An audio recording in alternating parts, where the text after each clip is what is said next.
Hello everyone, my name is Dafna and I'm an assistant professor in the Department of East Asian Languages and Cultures at Stanford University. I'm a scholar of literature and visual culture. I'm interested in long and short fiction, poetry, prose, illustrations, basically any kind of text that sees itself as a part of a genre and speaks in a particular voice that can be identified as literary. More broadly speaking, I'm interested in texts as culture. Now, culture is a very complicated word, and I'm not going to go into its etymology. I'm using it today to refer to a body of work that is a product of a certain civilization. I'm talking about film, literature, painting, music, and medium. These are materials that can be creations of an individual artist, or a group of artist collaborators, or even artists and corporations. And they offer stories that are textual in nature. They're told in words, in images, and in a combination of the two. And these texts require analytic tools to understand both their meaning, what is there on the page or on the screen, and their significance as specifically Korean, what their intended or unintended messages might be. For the next 20 minutes, then, I'd like to discuss two genres more specifically, literature and popular culture. This may seem like a strange combination, and I'll talk about that connection later. For now, I'd like us to think together about what kind of window into Korea a study of these two genres might afford us. As I go through the lecture, I'll talk about how to find these materials, what analytic or reading strategies we can mobilize to understand them, and finally, what strategies to avoid. My goal is to leave you with a list of resources that you can access for research purposes and for the classroom. So if you're still with me, watching this lecture, I bet that you're someone interested in Korean pop music, Korean dramas, film, video games, technology, food, sports, cosmetics, maybe even traditional music or Korean Buddhism. Now, while some of these Korean cultural products may have been familiar to you long before the advent of the Korean wave, or Hallyu, what brings these together now is that they have, in one form or another, become part of a larger, more deliberate strategy acted upon by the Korean government and private corporations to boost Korea's soft power. The term soft power relates to the ability of a country to attain capital, influence, and power through benign or non-forceful channels. In other words, it refers to that recognition that if you can win the hearts of people through culture, you can reap benefits that go beyond the sales of a particular product. You can make more than the typical capital profit. You can actually create an environment in which consumers develop strong emotional connections with the products that you're selling. And these emotional connections can translate into long-term interest in Korea as a country or in multiple forms of Korean culture. Soft power is significant because it wins not just money from your pocket, but it draws in your heart and creates an abstract and very powerful attraction between the product and the consumer. The economic gains can be as far-reaching as an increase in tourism, an increase in business activities, and even an improvement in international relations. We saw this in the case of the Korean drama Winter Sonata, which was so popular in Japan in the early 2000s that it actually served to change the minds of its mostly middle-aged Japanese housewife viewers about Korea. Think about that. A television program helped shape the opinions of a whole cross-section of Japanese society and brought people to think and feel differently about Korean men and about Korea, and this translated into a boost of tourism of Japanese women to Korea, as well as an increase in consumption of Korean products, such as cosmetics. So I'm going to start by talking about BTS's Not Today, their official music video. And what I'd like to do is to first watch the first minute and a half of this clip together.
지겹지 but no not today 그때가 오늘은 아니지 no no not today 아직은 죽기에는 더 그때 no no not today no no no not today.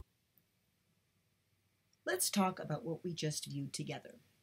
Between seconds 11 and 17, we have a cinematic overview of a very stark landscape that stretches out in all directions and continues beyond the frame. It really fills the frame from left to right, top to bottom. In the background is white noise that's unsettling because it increases in volume, so you get a sense of something that's speeding up or coming at you. The landscape dwarfs the figures, but as the camera approaches, they become the center of focus. It's not the landscape that's drawing the camera, but the swarm of human figures running at high speed, and which seems to be creating the acceleration of sound that is driving the camera. We get three quick and distinct camera angle changes. One from above that locates them to our left, one from above that locates them to our right, and one at the ground level of the runners. On the third take, we can start to get a better look at the runners and notice that most of them are dressed in some kind of ninja costume, except for the front runners that are distinguished by their street fashion. In second 18, we're sucked into a colored eye, and in the next moment, we see the front runners, who we may now recognize as the singers, coming straight at us. At this point, all sound is muffled, almost as if we're in a dream sequence or underwater. Then, in second 23, we get the title of the song, Not Today. Let's look at that again.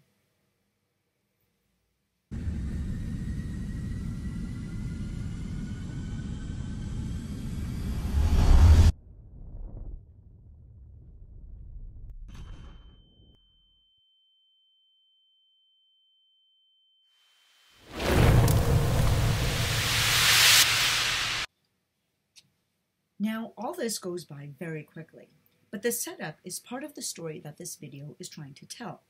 And in class, you can spend time by slowing it down and doing this kind of scene-by-scene breakdown. Questions you can ask off the bat are, how do the camera angles set us up as viewers? What kind of mood does this dramatic opening establish? In this music video, there isn't a single note for an entire minute, and yet already 30 seconds into this video, we have a sense of what it might be about. When the singing does start in second 56, the figures have regrouped in a stark, abandoned concrete site that looks like a parking lot. The heartbeat of the singer is the pickup for the music that starts on second 57. So we're getting a sense that there is an organic connection between the bodies, the landscape, and the music that's going to be a theme for the rest of the song.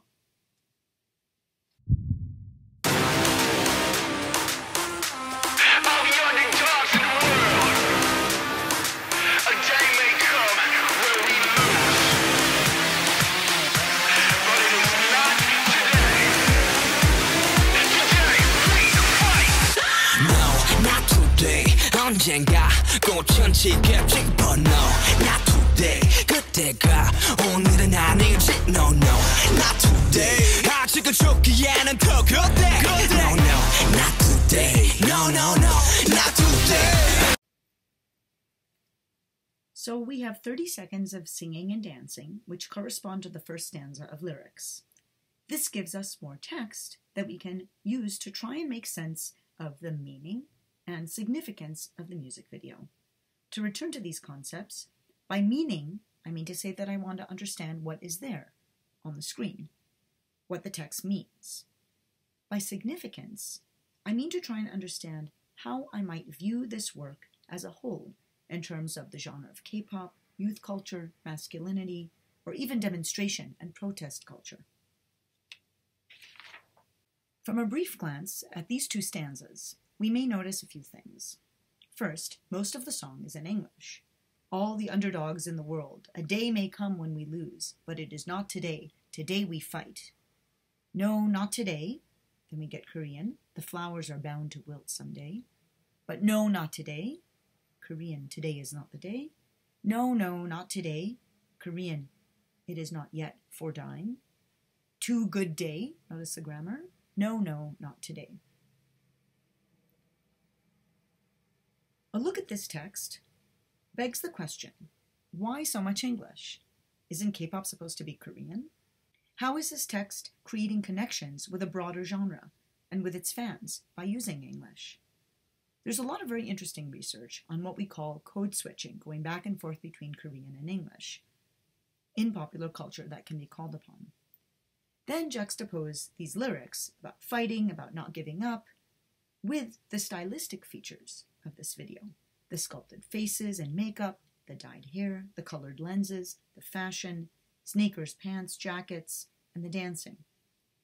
And that can get you into a very interesting conversation about what this song is trying to say in terms of its anti-establishment messages, about not giving in, about protesting, and its complicity in the industries that keep it alive, that keep the fans coming, that keep consumers buying things, etc.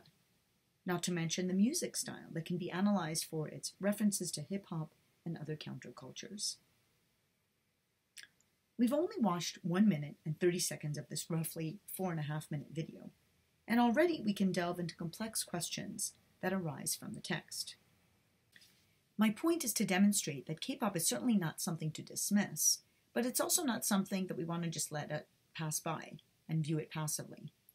If you arm yourself with analytic skills from the cultural studies toolbox and familiarize yourself with terms such as ideology, culture, hegemony, mimicry, hybridity, race, then these analytic tools help us read popular culture as text and get at the tensions and contradictions that they pose. So I've demonstrated some reading strategies, thinking about camera angles, about lyrics, about the relationship between what is on the screen and the broader message of the music video as a whole. And I also encourage you to look at cultural theory and popular culture textbooks to learn some of the broader frames within which popular culture can be understood. Now on to the second part of the lecture, which is on literature.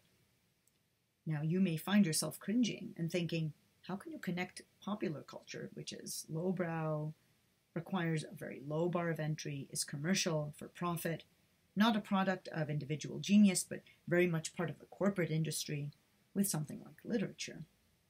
So the first thing I would say is that this kind of connection between popular culture and literature affords us an opportunity to think about what culture is, to think about the value of written versus visual texts, about how standards and hierarchies and values are ascribed to different forms, how popular is determined, and how do popular forms of art move from, say, lowbrow to highbrow? What are the economics and class structures that make that possible? But for today, what I would like to propose is that the Korean funding agencies have themselves embraced this notion of K-Lit for an obvious reason. K-pop is huge. It's a familiar brand. And so by calling it K-Lit, you make literature sound a lot more, well, sexy. Korean literature or K-Lit. So the reason that Korean literature is referred to as K-Lit is obvious, as I've said. Questions we might ask ourselves are, is literature made as available for consumption as popular culture? Does literature offer the same kind of entry points? What reading strategies can we mobilize when reading Korean literature? The first challenge is availability. YouTube and other social media have been critical in the spread of Korean popular culture. With literature, we have a challenge of copyright and circulation. Writers create work, and they want to get rewarded for that work and not give it away for free.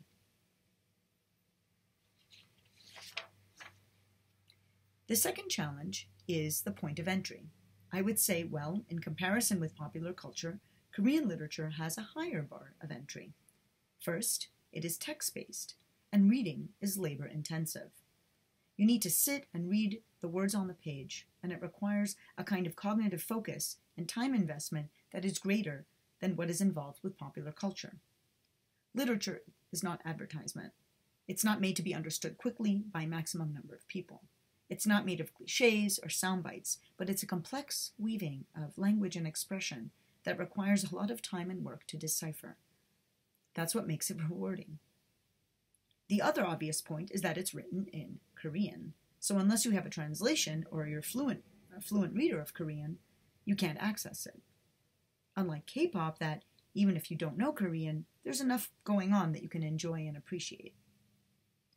So to tackle these two challenges, namely the availability and point of entry, I will now turn to the website of the Literature Translation Institute of Korea, or the LTI, to show you some amazing resources.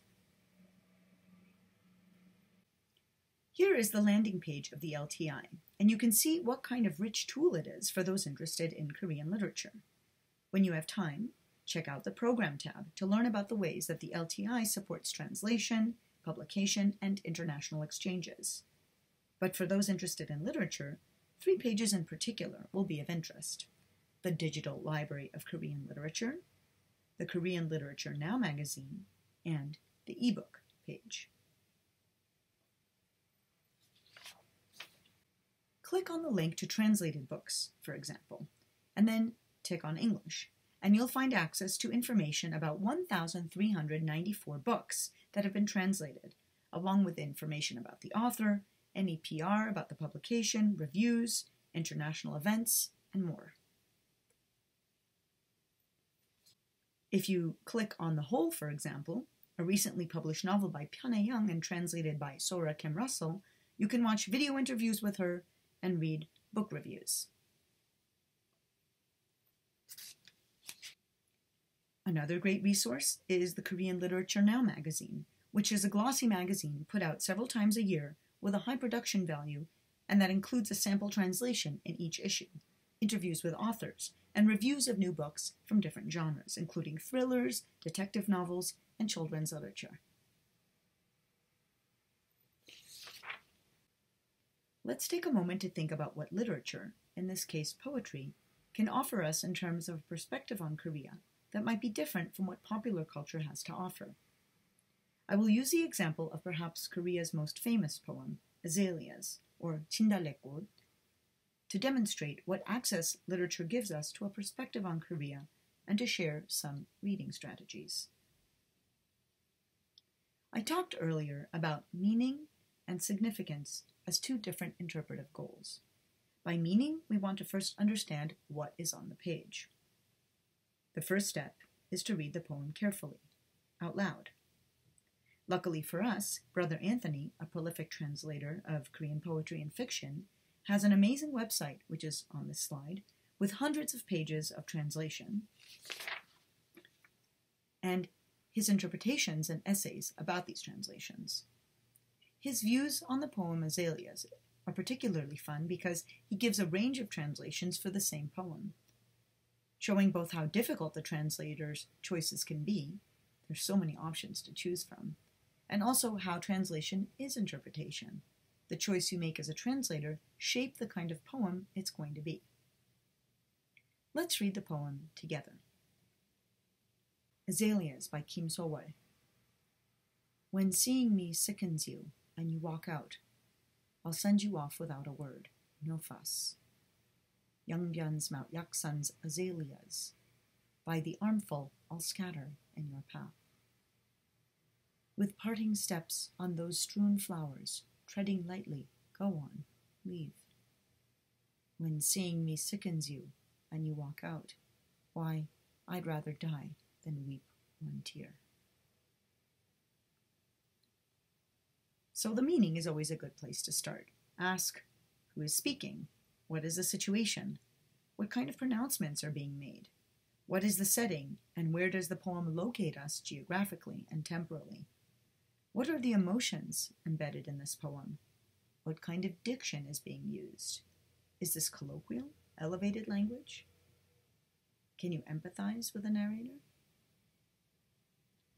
Now, certainly, I encourage you to do research in advance and learn about when the poem was written, about Korea's colonized status under the Japanese, about innovations in language and vernacular expression that the poet Kim So-wol introduced, about the emotion of resentment or han that is alluded to frequently in relation to this poem and others like it. But even without this background, I would argue that you can appreciate the emotions, the imagery, the significance of the poem as an expression of unrequited love, of the kinds of sacrifices that a loved one makes for their non-reciprocating partner. There's even a K-pop connection with this poem because the singer Maya produced a musical rendition of this poem in 2003 that serves as yet another interpretation. Let's listen for a moment.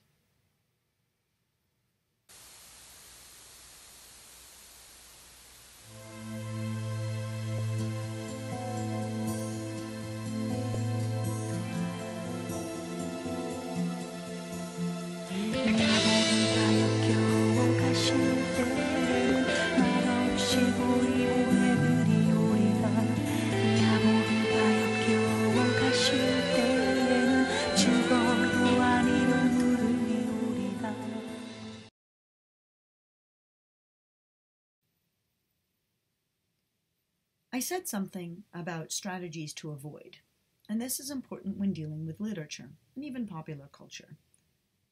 These are not historical documents. They're not primary sources that you can use to prove certain conditions in Korea at certain historical points in time. That's because these are crafted interpretations. They're made up situations, made up characters, made up language and dialogue, and should be treated as such. That's why it's really important to use interpretive tools to understand what poems and fiction and other texts might be saying, what they represent, and take into account that they may represent contradictory things. Sometimes they will represent a certain harsh reality on the ground, oppression of labor, gender dynamics, political realities. But more often, they have an oblique and sometimes troubled relationship with reality, and they obscure the seemingly transparent relationship between reality and language. Literature demands that we think about our experiences as humans as highly subjective, and it helps us question to what extent we can really share what is in our hearts, and to what extent language or art or music can represent our most profound feelings and fears. Rather than using literature as a source to prove a certain reality, turn to literature to discover what truths remain hidden and in what ways poets and writers expose those personal truths. Finally, here is a list of resources that you can turn to for more information about where to find online sources for Korean literature. I've included also webtoon sources that are available and that are another fun way to explore the connection between text and popular visual culture in Korea. Thank you for listening and happy learning.